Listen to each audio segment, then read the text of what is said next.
Hello, everybody. Welcome. We'll just wait for folks to enter the webinar room and we'll get started here shortly.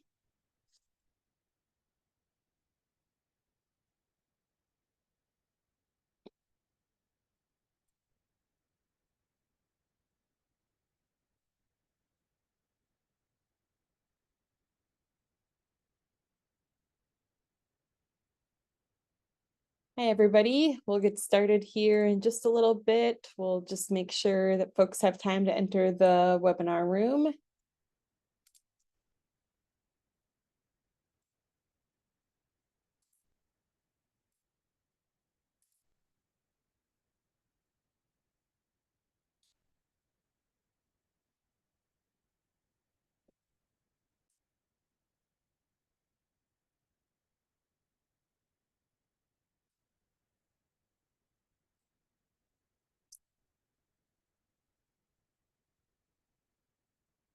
All right, well, I see the numbers are no longer ticking up rapidly, so I think we'll get started. So hello, everybody, and welcome to the Equity and Co-Production webinar series. Today's topic, our fourth and final webinar, is co-production and climate services. My name is Kristen Tim, and I'll be your host for today. I'm a research assistant professor at the University of Alaska Fairbanks and the International Arctic Research Center, where I study science communication and actionable science. I'm joining you today from UAF's Troth campus, which is on the ancestral and unceded homelands of the Lower Tanana Dene people. And I'd just like to take a minute to share a little bit about this place. So Troth, this is the name of the site where the University of Alaska Fairbanks is located. And this name basically means two different things. So Troth means wild potato, and that is a plant that, an edible plant that grows here on this ridge. And Yada is the Dene word for ridge. And so it's a little bit of understanding of this place. And this has been a really significant and meaningful place for a very long time. And so it really is a privilege to be able to live and work here. And I'm really grateful for the ongoing and past stewardship of this place by the people who are Indigenous here. So this webinar marks the culmination of a research project funded by the National Science Foundation called EAGER, Equity in Scientific Co-Production Processes. This is led by K.L. Akerlof at George Mason University. And I'd like to take a moment to acknowledge all the people who have helped make this project possible. So that includes our partners and staff, our advisory board members, and then all of the folks who participated in a workshop, as well as in the case studies that were part of this research project. And I'd just like to note that any opinions, findings, or conclusions or recommendations expressed in this material are those of the authors and not necessarily the views of the National Science Foundation who funded this work. So we are very thrilled to have you with us today. Like I said before, this is our final of 4 webinars exploring insights from research and practice associated with equity in co-production. And today's event is focused on co-production climate and climate services. In the past, we had webinars focused on partnership development, co-production with indigenous peoples, and expanding capacity for co-production. We've had just a great series of presentations throughout the webinar series. And this webinar series features panelists working across a range of different institutions and roles who, for the most part, submitted articles to a journal special collection that we organized as part of the project. And the special collection of the journal Community Science was focused on equity and co-production, and it should be fully published by late 2024. And so please check the journal for the open access articles as they're published. There are many great articles in various stages of the review process at this time. And I will put those links in the chat here after we get started so that you can save those links and check the journal as the articles come out. And so the goal of the special collection was to showcase successes, best practices, and lessons learned in the design of equitable processes that facilitate co-production or community science with those experiencing barriers due to systemic racism, discrimination, limited access, or exclusion. And I'd like to acknowledge the associate editors for the special collection, including Kale Akerlof, Julian Reyes, Caitlin Simpson, Louis Rivers, Jelana Sheets, and Tom Thornton. So thank you to all of them for their help, and thank you to anybody who might be on the webinar today who was a reviewer. We definitely could not accomplish this work without all of the thoughtful reviews that folks have contributed to the collection and to helping our authors improve their articles. And so just a little bit about community science as a journal. So this is a relatively new journal of the American Geophysical Union, which is focused on community science, which they define as science done together with communities to address community priorities. The journal publishes articles on community science, articles that describe the results of community science, and articles that present scientific findings that are useful for community science. And they accept practice articles, project articles, review articles, and commentaries. And so you can learn more about the journal as well as the Community Science Exchange, which is a place for other helpful resources outside of peer-reviewed articles at the website here, or you can reach out directly to the Community Science editorial team with that email there in the lower right-hand corner. And so just a little bit of housekeeping before we move into our presentations for today. So this webinar is being recorded, and the link will be available for replay to anybody who registered. Because this is a webinar, all participants will be on mute, but you can adjust your Zoom settings on the lower bar of your Zoom window. For questions directed to our speakers today, we'll have plenty of time for question and answer. Please use the Q&A feature located at the bottom of your Zoom window. Depending on how you have Zoom set up, it might move to a pop-out box. And there you can type your questions in. You can also upvote questions that you would like to see our panelists address. And like I said before, we'll have plenty of time for Q&A at the end. Also, I just would like to acknowledge, I wish that we could facilitate more of a dialogue with each other during these sessions, because I realize how important those stories are and connecting with each other is for this type of work. But because the series was so popular in terms of registration, we wanted to make sure to maintain a really safe and respectful space for our presenters. So I apologize in advance for not giving you the option to communicate with each other here. And just in conclusion, anybody who is being disruptive or disrespectful in any way will be removed from the webinar immediately. And if you encounter any issues with your Zoom window, please reach out to your systems administrator or to Zoom technical support. So with that, I'd like to introduce today's panelists. So thank you both for joining us and for sharing your work. So each panelist will share about a 15-minute presentation to summarize some of their work related to today's topic, and then we'll move into discussion. So our first presenter will be Simone Justine Domingue, Research Assistant Professor at Tulane ByWater Institute. And then our second presenter will be Julian Reyes, who's Climate Adaptation Program Lead at the Bureau of Land Management. Julian has been one of the associate editors for the special collection and has agreed to join this webinar, but I'll just briefly note that he does not have a paper in consideration here. So thanks, Julian, for stepping in and sharing your thoughts in today's panel. So with that, I will turn it over to Simone. So much.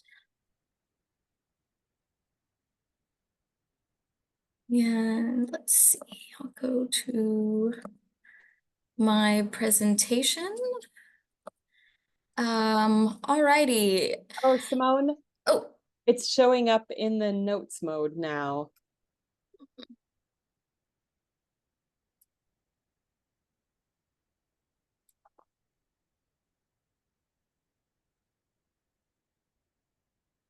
second.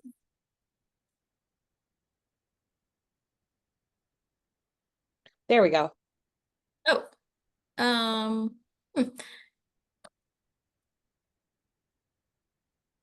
all right. Is it good now? Yep, it looks good. Okay. Alrighty, thanks. Sorry about that. So thank you so much for having me. I'm really looking forward to being in conversation with everyone.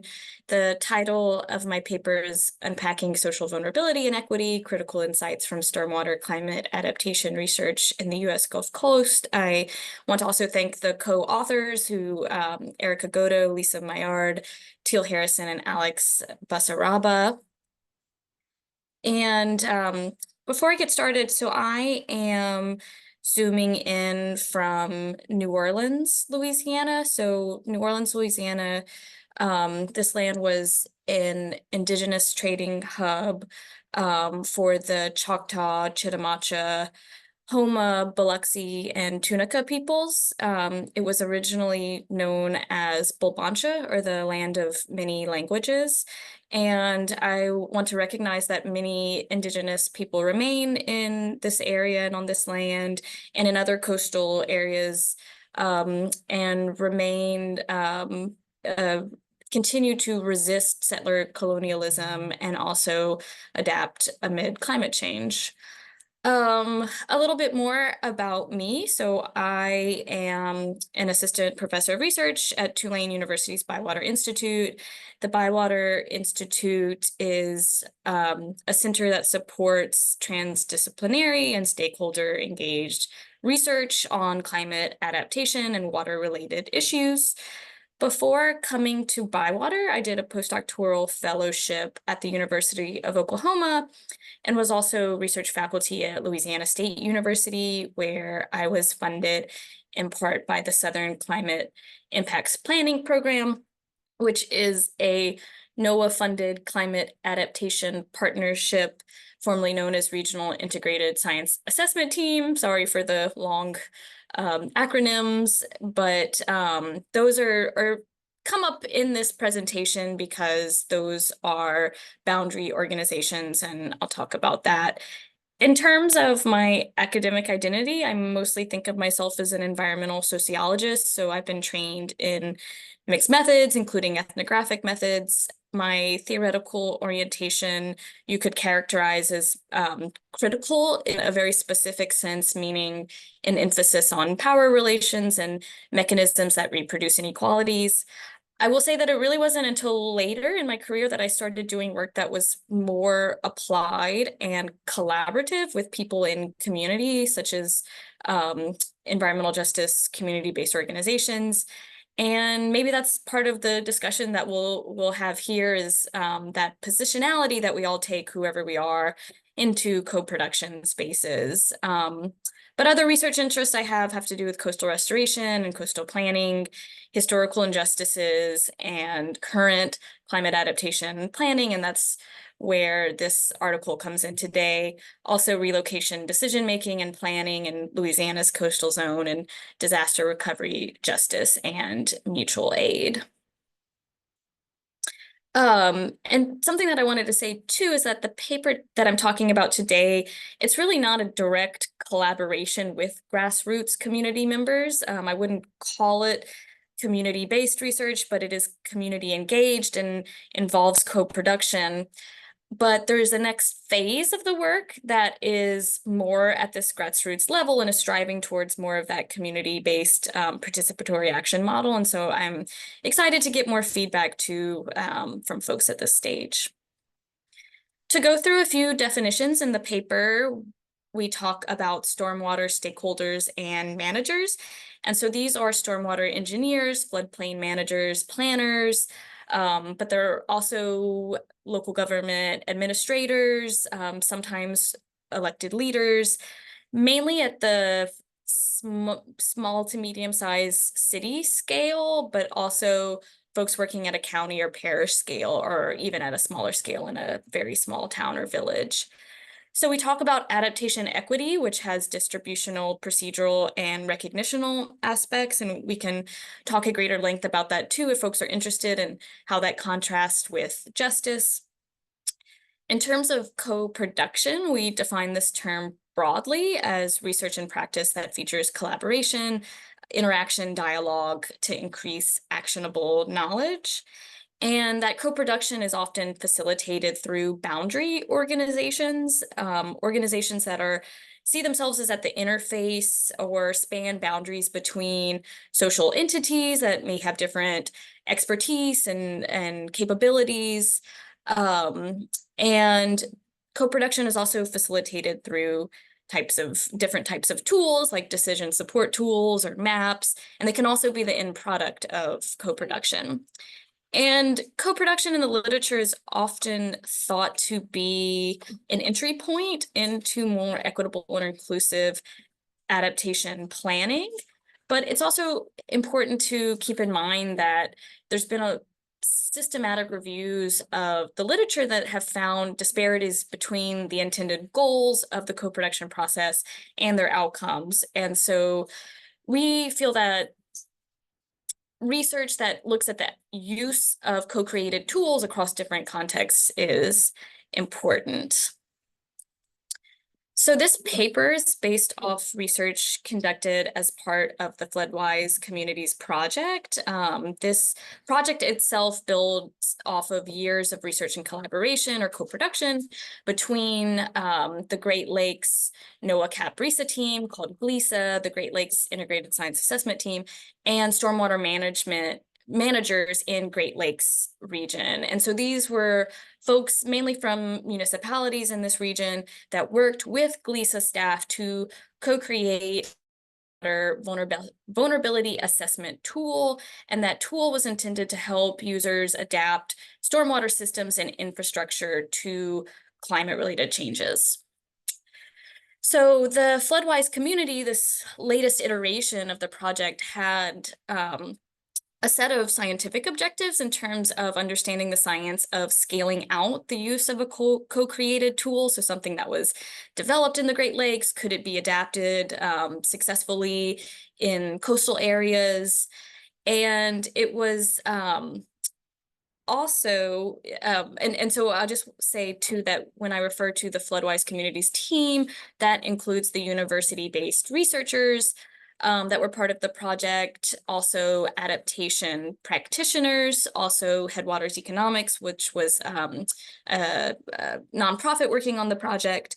And then when we talk about the Floodwise communities, these are the small and medium-sized towns, cities, parishes, and counties. And some of the counties did contain colonial communities in them in Texas, Louisiana, Mississippi, Alabama, and Florida. And these are places that are located within 100 miles of the Gulf Coast.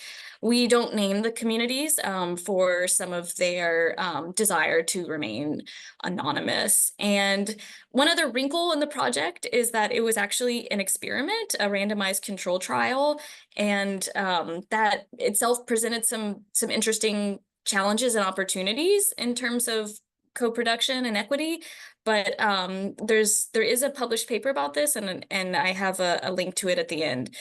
But I bring this up too because it affects the way the data is structured in the paper. But I also want to say that because because this paper is not necessarily a representative sample of the different treatment groups were not making claims about some of those differences, but I just wanted to give that background information. So what we were doing was vulnerability assessments featuring this co-created Great Lakes tool with the floodwise communities in the Gulf Coast. So we were conducting workshops, which included remote and in-person workshops with some of these communities. And then there were also communities that we gave access and tutorials to the vulnerability assessment materials, but they really engaged in it on their own in a more self-guided manner. And so there was less interaction with our team. What is the vulnerability assessment tool? Well, it's really a platform or program that contains a suite of tools.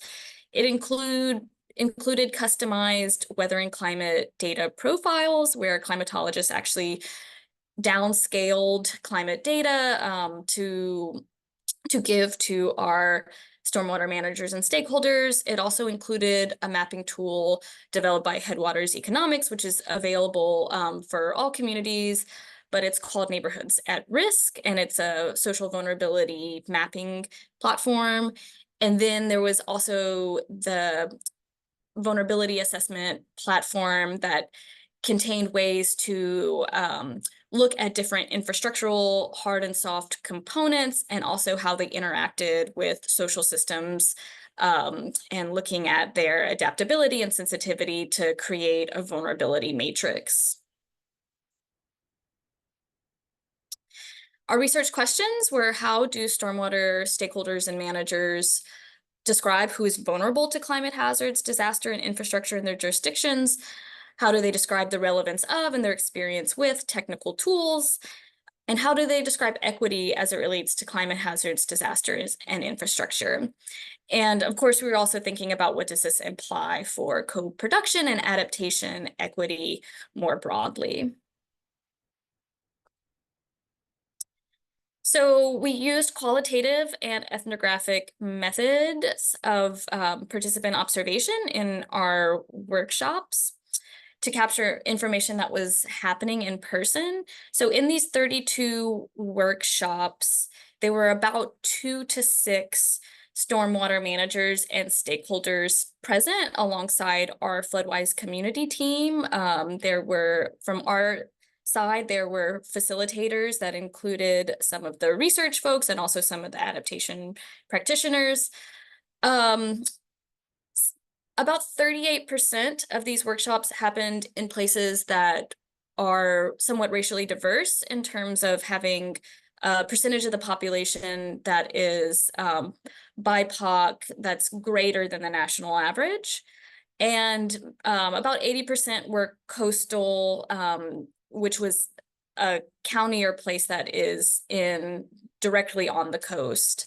They were all within 100 miles.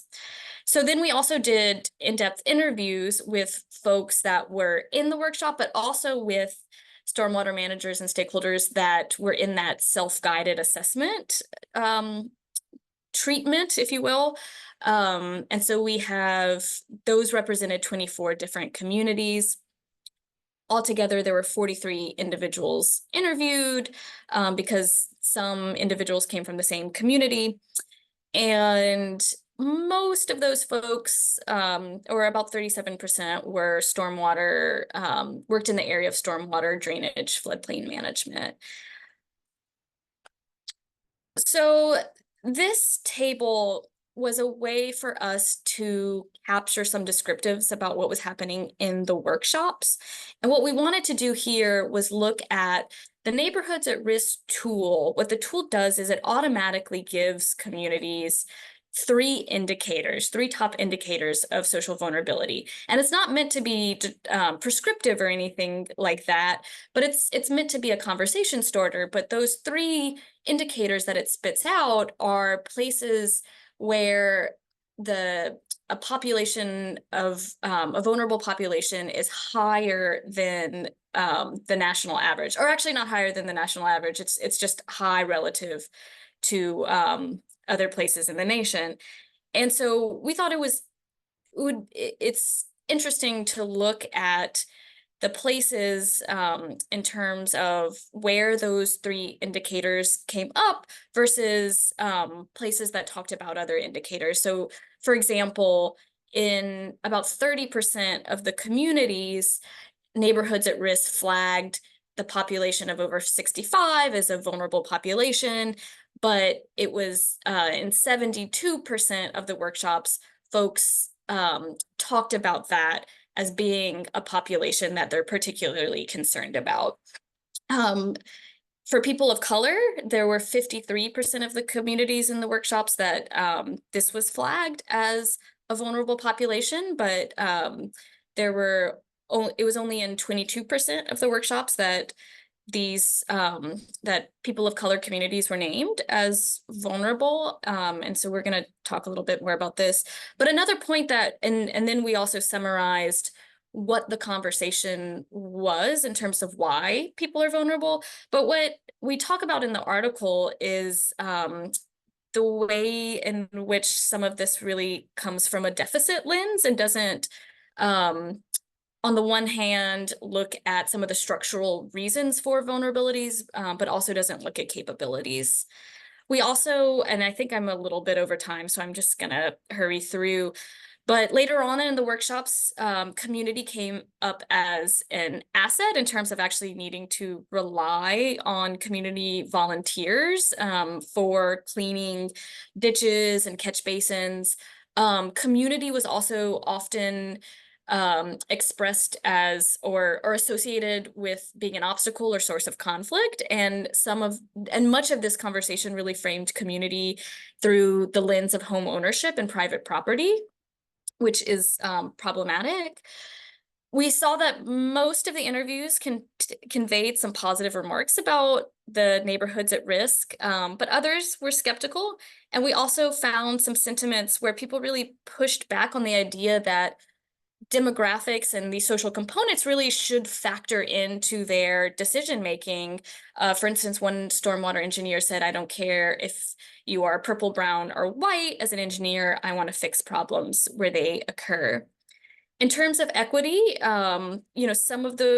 we saw some of these threads of distributional, recognitional, procedural equity come out, but we also found many instances where people were talking about historic patterns of investment or disinvestment, but didn't link those to demographic information or to the communities, the types of people living in those areas.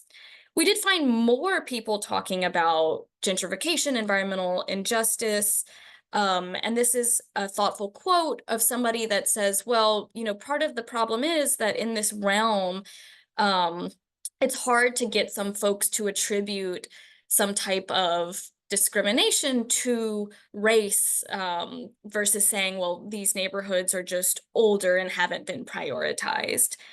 And we did see that. We saw instances where folks talked about inequities or lower socioeconomic status, but in some ways that obscured the ways in which these communities have been, for instance, redlined, factors that indicating a conflation between race and socioeconomic status.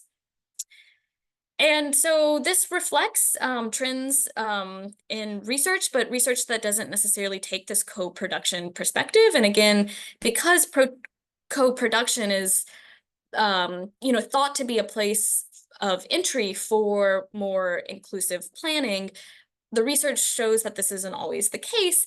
And what we're arguing is that there's a complexity to the interaction of both the tools that are being used, but also team composition.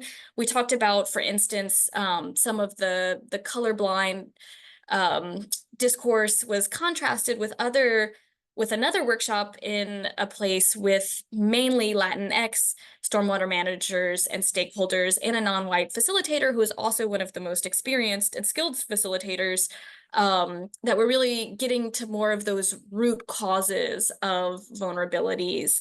And so I will just stop there. Sorry for being over.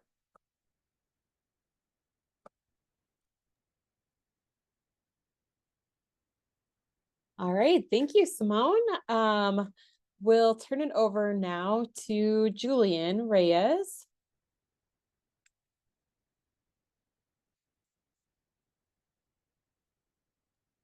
Can you hear me and see the Yes, slides? and we're seeing the whole, there we go. Now it looks great. Go ahead, Okay, Julian. thanks so much, Kristen. Thanks so much for the invitation to present today. While this presentation is not part of the special issue, there are pieces of this interagency federal climate services work that really connects with what has been featured on this webinar series, a lot of successes. Much of what I will present is obviously the work across many colleagues and friends across the federal family, but I hope it provides a framing for your work and demonstrates how the federal government is accelerating work and providing more actionable and decision-relevant climate services.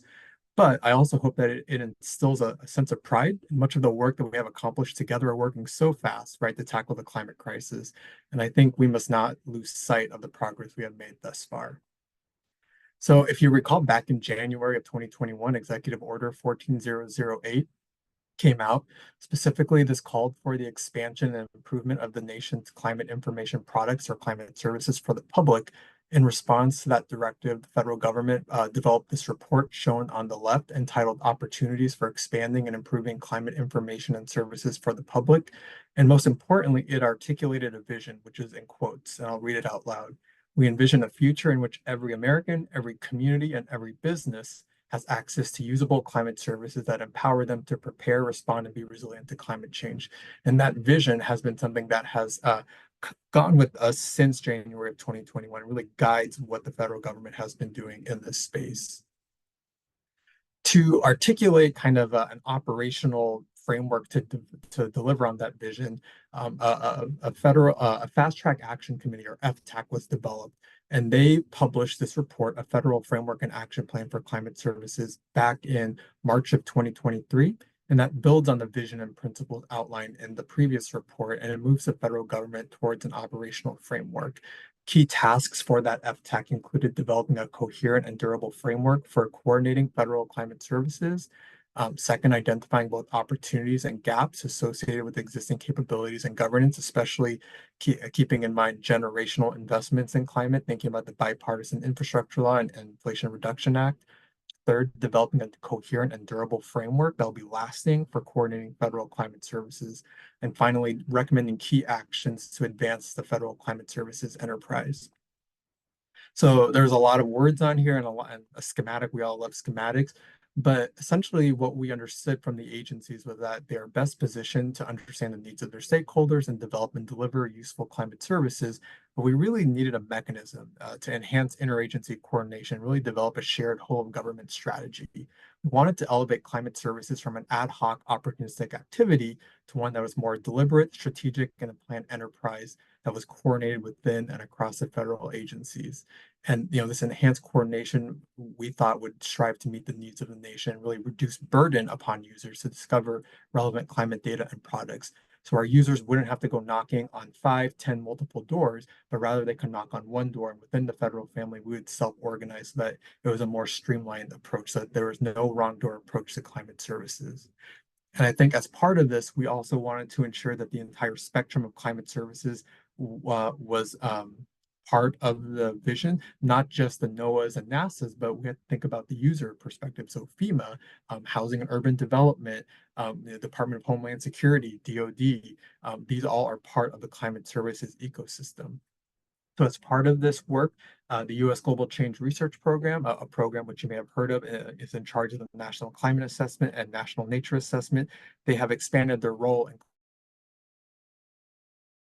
and that national leadership role in federal climate services. And that is consistent with the Global Change Research Act of 1990, as well as the recent Kale Strategic Plan. And that really helps to provide that kind of enhanced governance and expansion of use services and users that we really need now. Part of our work also came up with a common understanding of climate services. And I won't read the italicized definition, but really it was that it's more than just tools, right? It's also the people behind the tools providing capacity building and training. So it's both products and people. And I think we also understood that it was also activities. And a lot of climate services are really actionable. And so they're really about understanding and pointing people towards what to do, right? What are the services we need on potential decisions and actions? And it's not just on adaptation, but also mitigation. Something else that I'll note is that the FTAC also noted that effective and equitable climate services really needs to balance both one, sustainable engagement with users and stakeholders, which can include co-production efforts, but also advancing and grounding services in sound science. And because of this balance, the U.S. Global Change Research Program is actually the perfect place to seek this balance. USGCRP has historically been an interagency coordination effort around global change science, but as we understand, climate services is underpinned by the latest advances in science. So it makes sense for USGCRP to take on this role.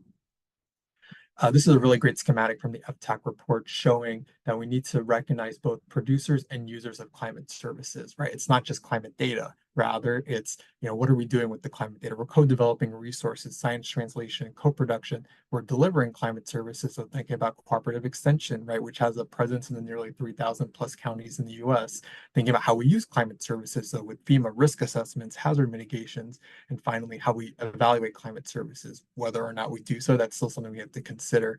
And I think by thinking about this value chain and the feedback loops within the federal family, we can seek to do a better job to ensure that no wrongdoer approach to climate services. I also wanted to note a major feature of the federal government's efforts to co-develop and deliver climate services through many of the regional applied science and service groups that you have heard about. So the USGS Climate Adaptation Science Centers, the USDA Climate Hubs, the NOAA CAP-RISAs. There were also new efforts like NOAA's Climate Smart Communities Initiative and EPA's Integrated Climate Sciences Division, or ICSD. Something also to note is that it's not just the federal government, obviously, in this space. There's a huge community of non-federal actors, state, local, tribal, territorial governments, nonprofit and boundary organizations that Simone mentioned, private sector information providers and universities that are really acting as force multipliers for much of our federal climate services, and we need to work hand in hand with them. But I think this leadership from the federal government will continue to spearhead a lot of what we need within the federal family to better coordinate and serve you all best. 4 general themes emerged around the recommendations of the FTAC. One on user engagement and partnerships, second on governance, third common infrastructure, and fourth capacity building. The first theme really focuses on enhancing engagement and partnership with federal and non-federal producers, including users of climate services.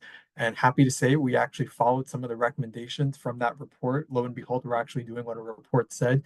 We held our first ever climate services forum back in November of 2023, really inviting perspectives from our state, local folks to tell the federal government how we can do a better job to coordinate. And we heard that, rightly so. Specifically on co-production, we have stood up a new subcommittee on climate services under the National Science and Technology Council, and they have been thinking about how to develop a shared and better understanding on the effective use of co-production methods for the design and dissemination of climate services. That work has been spearheaded by the U.S. Global Change Research Program's Social Sciences Coordination Committee. It's really important that we understand how federal agencies are employing co-production tools and methods, which may also reflect the diversity of missions and expertise across the federal family. The second theme I mentioned around governance, I mentioned some of the work through the U.S. Global Change Research Program, but that work also includes a better understanding of best practices for ensuring equity and inclusion in data acquisition and use, including processes for providing services to disadvantaged and minority communities, and also for enhancing the appropriate use of indigenous, traditional, and local knowledge, especially in the development and delivery of climate services. The third theme on common infrastructure thinks about kind of building this no wrongdoer approach to our climate tools and technical assistance so that our tools at least are talking to each other. So think about common system infrastructures. That work could also include a climate services inventory. And the last one theme is around capacity building, and that's both for enhancing capacity of federal and non-federal partners, and that could include evaluating our own training and professional development needs with respect to capacity to develop and deliver climate services. So that was kind of a brief rundown of what we've accomplished in 3 years on building this more equitable and effective federal coordination body on climate services. I do want to highlight some specific activities that you may be interested in. 2 years ago, we stood up the Climate Mapping for Resilience and Adaptation, or CAMRA portal. Camera is a screening tool to help community leaders, grant officers, recognize assets that may be exposed to current or future climate hazards. And it provides county scale climate projections for the recent past and also for 3 periods during the century. And camera also helps link observed losses documented by FEMA's National Risk Index to potential losses under future conditions. And so, thinking about the broader picture of climate services, camera doesn't just provide tools, right? It also links to federal funding opportunities by those different hazards. And these also include opportunities that support equity and climate resilience, like the Urban and Community Forestry Program out of the Forest Service, which provides assistance to ensure a resilient and equitable tree canopy in urban areas across the nation. So, take a look at camera and you can see how it links data to funding opportunities. I took out this slide, but it also links to the administration's recent priorities and policies, including on nature-based solutions, building codes, adaptation plans, many of which have an equity and environmental justice component. Part of camera is this assessment tool, which shows past and projected conditions related to those 5 climate hazards. So forward-looking, it uses 2 emission scenarios and 3 timeframes, early, mid, and late century. What I do want to highlight is that when you look at the assessment tool and you click on either a county or census tract, there is a link, a box at the top right, which links to the percent of that county or location that is a disadvantaged community. And so that connects to the CEQ-led Climate and Economic Justice Screening Tool, or CJUST, which has additional environmental justice and equity data, which has helped agencies to meet the goal of the Justice 40 initiative. I also want to highlight another really great climate service, the 5th National Climate Assessment Atlas. And if you're not aware, the 5th National Climate Assessment really highlights the ways in which all regions of the US are experiencing harmful impacts of climate change, but also what we're doing about it. And the NCA is the US government's preeminent report on climate change impacts, risks, and responses. And so the Atlas is a really great way of telling stories through maps, the underlying data. This particular image shows, I think, 15 thematic maps with relevant variables such as change in days with extreme precipitation, change in a number of days over a particular threshold, 100, 105 degrees Fahrenheit, very important for particular sectors and people. So great climate service. Finally, in my current role at the Bureau of Land Management, we are a super user of climate information and service. We are very resource limited, and so we leverage our partners and the great tools and data and technical assistance that they have. So we need the entire suite of climate services, data, tools, information, and technical assistance to really support decision-making processes like through NEPA. Examples could include vulnerability assessments for particular sectors or for a particular area, tools with climate projection data like camera. And so it's really important that we're working with producers of climate services to really maximize the benefit to BLM. And if you're not aware, the BLM is a really important agency as we manage around 1/10 of the nation's lands. And so it's super important. There's a lot of opportunities there, but also challenges. So some of the work that, some of the people we work with include the USGS and their climate adaptation science centers. One specific example I can think about is through the structured science syntheses being led out of USGS and the CASC in Fort Collins, really trying to understand how science and climate are already being talked about in different NEPA assessments and synthesizing that work. And of course, we also work with other federal agencies and universities.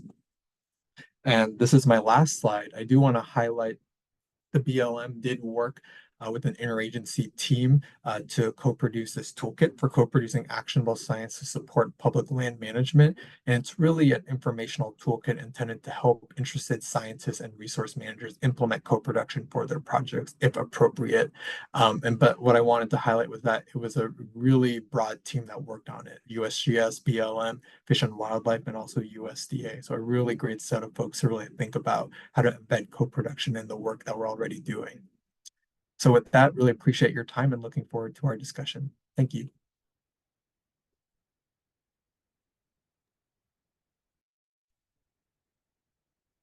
All right, thank you, Julian. We're going to have some time now for questions from the audience, and we'll try to get to as many questions as we can.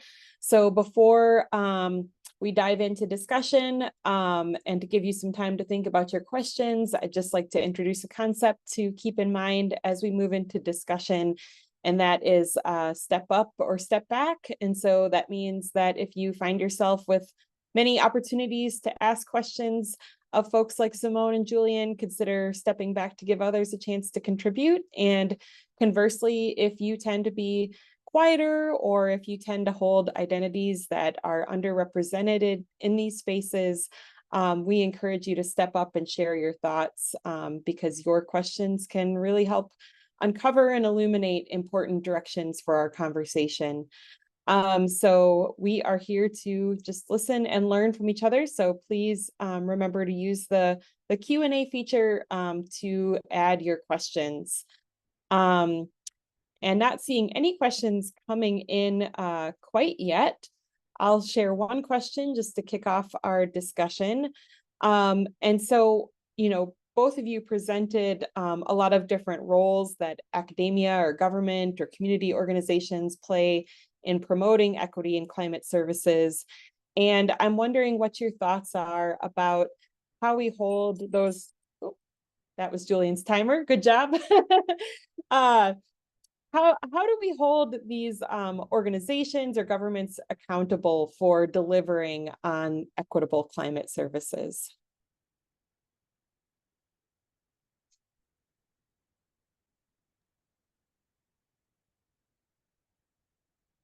Simone, do you want to start? Sure. Yeah, I mean, it's a really good question. And at first thought, I'm kind of thinking like, I'm not sure which perspective to think from, because, I'm in academia, but the CAP-RISAs are kind of occupying this interesting space of being academic, but also kind of government, and maybe, using that identity in certain context and the other in another context. And right now I'm not, I'm no longer affiliated with the CAP-RISA. But, I think that we were always continually trying to find ways to engage folks more in community and on the ground. And what a lot of my research is about is just complicating a little bit that idea too of like a straightforward who is the community, because the community can come at different levels and different scales, and that could be a municipality, it could be a certain agency and department, it could be grassroots community organizations. And so, I think that the answer is slightly different for all of those entities. But certainly I think that, we need to hold, these kind of higher, these institutions that have more of that power, accountable, for sure. Sorry, I'm trying to think more on exactly how I would answer that question. That's a great question, Kristen. And so, yeah, I failed to introduce myself a little bit, but I really recently started at the BLM after a one-year detail with the White House Office of Science and Technology Policy working on climate services. And before that, I was with the USDA Climate Hubs program, doing a lot of this co-production work with ag and natural resource managers. I think we can hold, this accountability question is really, for me, two perspectives: ourselves, especially within the federal government, and also to communities. So I think with the first part, I think it's ensuring that we have both users and producers at the table. So it's not just NOAA's and NASA's, to my earlier point, USDA, we produce and we're a great user of climate services. And it's a really big failure, I think, on the federal government's part. If we're within the federal government, we're not using our own federal climate services, right? And so I think that's one part where we can hold ourselves accountable. And I think second, to communities, I think we need to ensure that climate services are continually evaluated to meet community and user needs. I think, we shouldn't assume that those will not change over time. So thinking about a lot of the tools that are just sitting on websites, it'd be nice if they were updated, to take down. No one wants that to happen. But, with this proliferation, people, there's just too much. And so we have to reconsider, how we're evaluating these services. And I think that's a huge gap. And I'll just add, because that's part of our research interest in terms of how tools are actually used on the ground and where some of the barriers and challenges are. And coming from the perspective of like a social scientist, we feel as though some of those barriers are cultural, political, economic. And so I, I think there's room for some research in that regard. And then also speaking to folks in academia, I mean, there's definitely ways in which you can connect with community members on the ground, and you have to really check your kind of positionality as a researcher. Like if you go into those spaces, you have to keep in mind that this is to benefit community members, and that can be difficult because so many of us in academia feel some kind of or feel this urge to continually produce, or to maybe think of relationships in a more transactional sense. And so it's really important, like I think Julian said, to be reflexive, depending on what position you're in. But I will say that being a part of community groups and networks has been a real way to keep up with all of the latest that's coming out from the federal government in terms of policy directions and also climate services. So you can start kind of connecting the dots on tools to use, things that can help acquire grants, etc. Yeah, thank you both. So lots of questions have poured in now. So another question for both of you. Can either of you speak to the way you quantify your impact of outreach and engagement of your research? For example, outside of deliverables like white papers, because our engagement, we can quantify this type of impact. So I think in general, the question is about kind of quantifying impact besides counting deliverables, if I'm interpreting that correctly.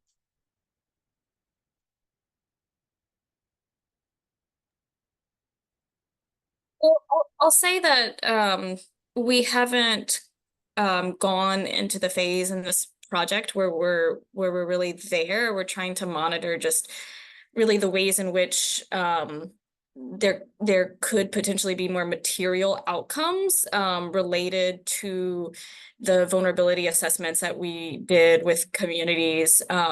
So in some way, we feel as though the fact that communities have a written vulnerability assessment, it's good that on paper there's they're identifying areas in the community where there are particular drainage issues, where there may be that intersection with more vulnerable community members. We have some evidence from interviews of impact, but it's still somewhat limited. And when you get into quantifying it, that's like a whole a whole nother area of research. So I don't have an easy answer in terms of how to quantify impact, but I think that I would like impact to also include some of the social connections made. And there are, of course, some ways of evaluating, or like I'm kind of thinking about a social return on investment. I mean, there's certain types of tools you can use for that, but I'll stop there. Yeah, I'll just add, I think this has always been a difficult question, even in our time with the Climate Hubs program. My previous job as national coordinator was counting the beads, right? And that was what was really important to our senior leadership. But like Simone was mentioning, the connections and the people we were talking to, that was difficult to quantify, yet was still really a big part of what we were doing. But it's just so hard to quantify. And then we're thinking about true impact, especially on the ag natural resources side, like, oh, are you sequestering carbon? Are you promoting adaptation practices? And like, I'm one person, right? And then the USA climate hubs are busy doing other things, and they're not out in the field doing these measurements. So that was really difficult. I'll also add, I think that is a question that also being considered, thinking about the impacts of like generational investments like BIL and IRA. Like, how are we doing that? I don't know. I think there are questions, but really it would be a shame to invest so much and yet not track how we're spending these great investments, right? So I think that is a really great question that I think I don't have a great answer to, but I hope someone here is, researching and thinking about. But I think it's really difficult. All right. And another question here from Maya. Can you speak to the tension? Successful co-production requires significant time, staff, capacity, resources that can be difficult to maintain within funding cycles and decision-making timeframes.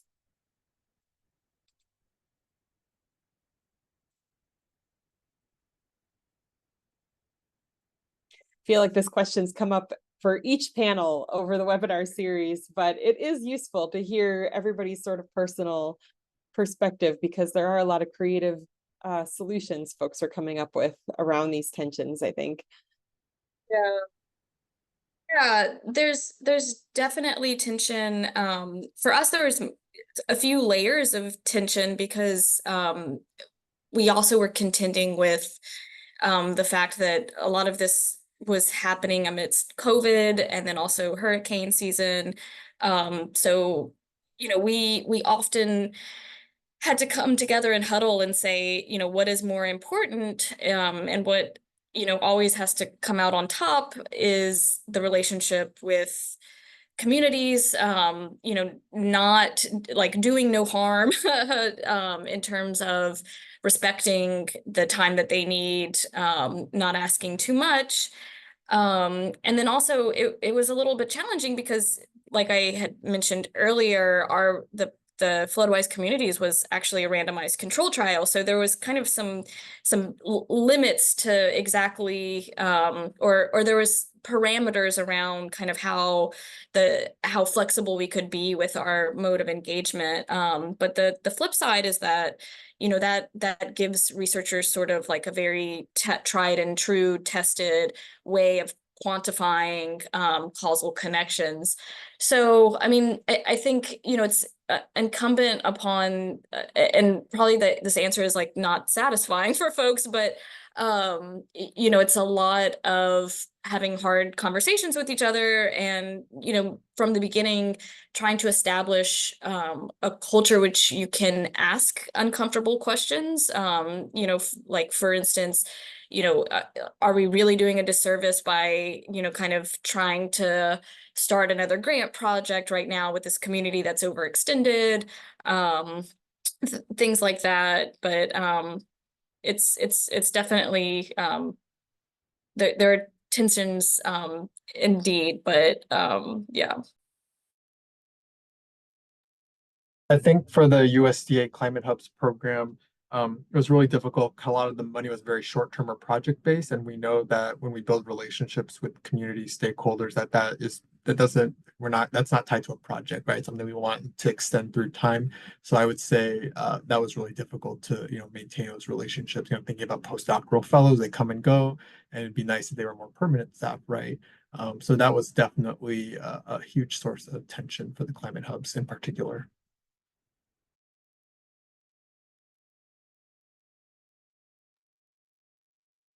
All right. Well, I think with that, it's time to wrap up for today. So, Julian, Simone, thank you so much for your presentations and all of the insights that you've shared. Thank you for all of you in the audience for joining today and for your thoughtful questions.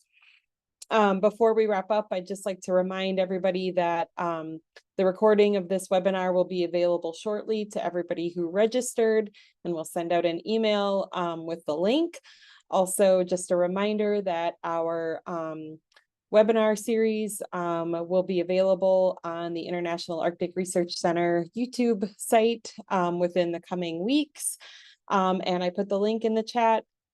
Please make sure to visit the special collection of community science and check back throughout the rest of this year as additional articles will be published. So just a final thank you to everybody who attended today and who attended the series, who submitted to the journal, and who's engaged in this project, and to the National Science Foundation for supporting this work. And we hope you all have a safe and healthy rest of your summer and year. Take care, everybody. So much. Take care. Thank you.